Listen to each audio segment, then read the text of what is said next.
then we get to this one part that I think is really interesting. Hands come out, Doctor Doom's gloved hands, gauntleted hands, whatever.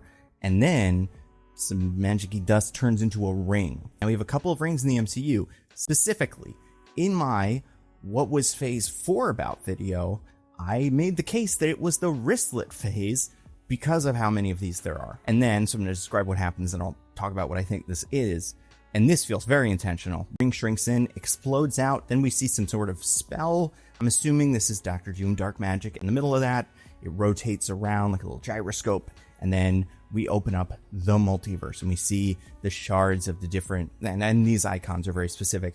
It's the Avengers logo, a Black Panther, which makes sense. Obviously, we're gonna have Black Panther characters in this, but like, I was wondering, how is Namor going to fit into this story? Like, why is he going to be involved? And maybe it is just because the Black Panther team is this one team that calls him, and then he goes and helps. Or maybe we're going to a different universe, getting another Black Panther. Then we see the Fantastic Four universe, and then we see the X-Men universe. But just looking at it and going like, that kind of looks like Eternal stuff. Other things it looks like, especially after it explodes out, looks like Kang's time chair, or the time chair engine that Kang is after. He sends Scott into the multiple Scott's dimension or whatever to get. Kang looks like that. Even his city has those big rings. Kang is dead. So like, maybe Dr. Doom needs to go to Chronopolis. I think that's where this is. And then get something from Kang, get the time chair, because that'd be helpful for him to like go through the multiverse. They've got Shang-Chi, Eternals, Quantumania.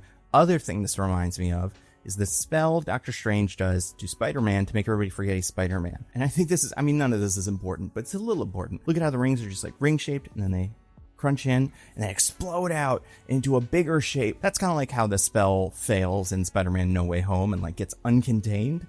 I could see that being a big part of this, because that's a way that Doctor Strange accesses the multiverse, or like accidentally accesses the multiverse. And then when Doctor Strange contains that spell and puts it in the little ball, again, that looks a little bit like the Eternals one, and puts that in the cube that they're using to like fight over, it's easy to forget, but like inside of the cube, there's that prism.